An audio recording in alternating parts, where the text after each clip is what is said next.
রাজধানীর সবুজবাগ থানার ৭৪ নং ওয়ার্ডে বাংলাদেশ জাতীয়তাবাদী কৃষক দলের উদ্যোগে এক বর্ণাঢ্য কর্মী সম্মেলন অনুষ্ঠিত হয়েছে। সম্মেলনে কৃষকদের অধিকার ও রাজনৈতিক কর্মকাণ্ড নিয়ে নানা দিক তুলে ধরেন দলের নেতারা। প্রিয় ভাইয়ের আমার, আপনারা জানেন এদেশ স্বাধীন হওয়ার পরে একটা গুরুত্বপূর্ণ তথ্য, এদেশ স্বাধীন হওয়ার সময় এদেশের লোক সংখ্যা ছিল 7 কোটি এবং তখন এদেশে 20 লক্ষ টন খাদ্য ঘাটতি ছিল। কিন্তু বর্তমানে এদেশে 19 কোটির মানুষ উপরে বেশি লোক এদেশে বাস করে, কিন্তু এদেশে বর্তমানে কোনো খাদ্য ঘাটতি নেই। এটার একটাই মাত্র কারণ হলো এদেশের এই খাদ্য ঘাটতি পূরণে এদেশের প্রান্তিক কৃষক সহ সকল কৃষকরা এগিয়ে এসেছে বলেই এদেশের খাদ্য ঘাটতি মিটেছে এবং এদেশের খাদ্য ঘাটতি সম্পন্ন হয়েছে। সুতরাং এদেশকে এগিয়ে নেওয়ার জন্য, এদেশের মানুষকে ভালো রাখার জন্য, এদেশের মানুষকে সুস্থ রাখার জন্য এদেশের কৃষকদেরকে সবচেয়ে বড় ভূমিকা, এদেশের কৃষকরাই আগামীতেও সবচেয়ে বড় গুরুত্বপূর্ণ ভূমিকা পালন করবে। এবং এই কথা মাথায় রেখেই আমাদের শহীদ রাষ্ট্রপতি জিয়া রহমান তিনি তার হাতে কৃষক দল গঠন করেছেন।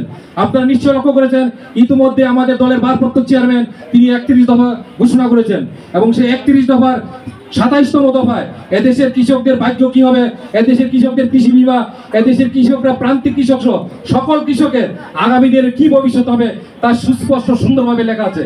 আপনারা জানেন এই 31 দফার মধ্যেই গোটা বাংলাদেশ লুকায়িত আছে। এই 31 দফার মধ্যেই বাংলাদেশের কৃষক শ্রমিক জনতার আগামীর স্বপ্ন লুকায়িত আছে। সুতরাং এই 31 দফাই হলো আগামীর রাষ্ট্র বিনির্মাণের সবচেয়ে বড় সংস্কার এবং সবচেয়ে বড় দফা, যেটি হবে আগামীতে বিএনপির নির্বাচনী এই ইশতেহার হবে এই 31 দফার আলোকে। সহযোগিতা করবেন। আপনাদের কাছে আমি কিছু চাই না, শুধু আপনাদের কাঁধে কাঁধ মিলে যাতে আমি কৃষক দলকে আরো সুসংগঠিত করতে পারি, সেই আশা আপনাদের কাছে সবার কাছে। এ সময় বিএনপি ও অঙ্গ সংগঠনের নেতৃবৃন্দ অনুষ্ঠানে বক্তব্য রাখেন। তারা বলেন, কৃষিখাতকে বাঁচাতে হবে কৃষকদের নেতৃত্বেই। বাংলাদেশ জাতীয়তাবাদী দল একটি সুশৃঙ্খল দল, যে সুশৃঙ্খল দল শহীদ প্রেসিডেন্ট জিয়া রহমান থেকে শুরু করে দেশ নেত্রী বেগম খালেদা জিয়া, তারুণ্যের অহংকার তারেক রহমানের হাতে আসছে এই পর্যন্ত আমরা যত ফ্যাসিস্ট স্বৈরাচারী শেখ হাসিনার আন্দোলন সংগ্রাম করে আমাদের একটি কর্মীকেও অত্যাচার করে ভয়ভীতি দেখিয়ে কোনোদিন স্তব্ধ করতে পারে নাই। আমরা আপনাদেরকে একটি কথা বলতে চাই, নতুন নেতৃত্বে আসেন আর যারা আসেন, একটি বিএনপি পরিবারে আপনারা একটি ঘর করতে যেমন আপনার অনেক সামান লাগে, টিন বাঁশ আপনার তার কাটা সব লাগে, আমরা অঙ্গ সংগঠনগুলো কিন্তু আমরা ঠিক বিএনপি পরিবারের ওই জিনিসগুলো, একটা জিনিস ছাড়া আরেকটা জিনিস হয় না।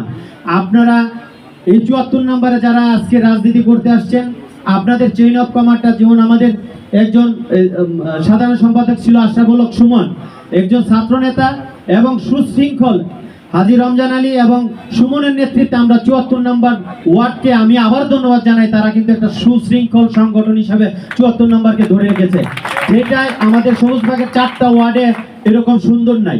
আমি এই জন্য গর্ববোধ করি, যেহেতু 74 নম্বর ওয়ার্ড আমার জন্মভূমি, 74 নম্বর ওয়ার্ডে আমি জন্মেছি। 74 নম্বর ওয়ার্ড যদি সুশৃঙ্খল থাকে আমার ভালো লাগে, কিন্তু আমরা সব চাই সবুজবাগের সব থানায় যেন সুন্দর চলে।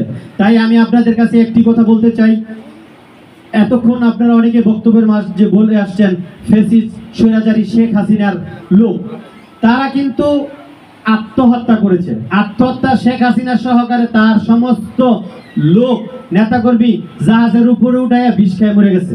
চেষ্টা করেছেন, যার মাধ্যমে বাংলাদেশে একটা ব্যাপক সফলতার সৃষ্টি হয়েছিল।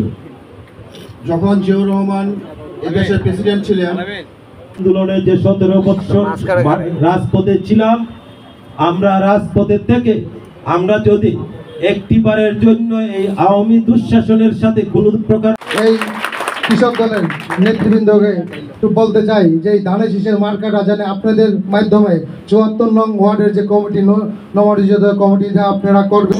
যে কোনো ব্যাপারে আপনারা উমুক দেন তুমুক দেন, আমরা অভিযোগ করি কারা? আমরা যারা 74 নম্বর ওয়ার্ডে আছি, ভাই কথা ভালো করে শুনবেন।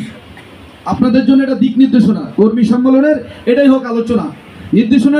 হাবিবুর রহমান সজল উপস্থিত, 74 নম্বর ওয়ার্ড সবুজবাগ থানা স্বেচ্ছাসেবক দলের সাবেক।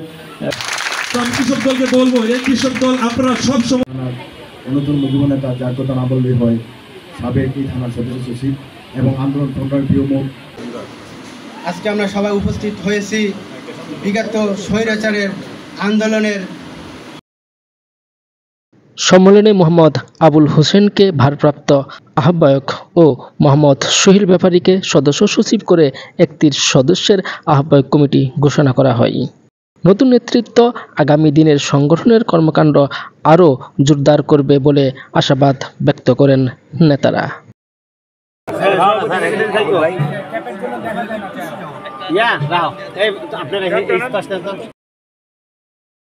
Mazharul Islam, citizen news, Dhaka.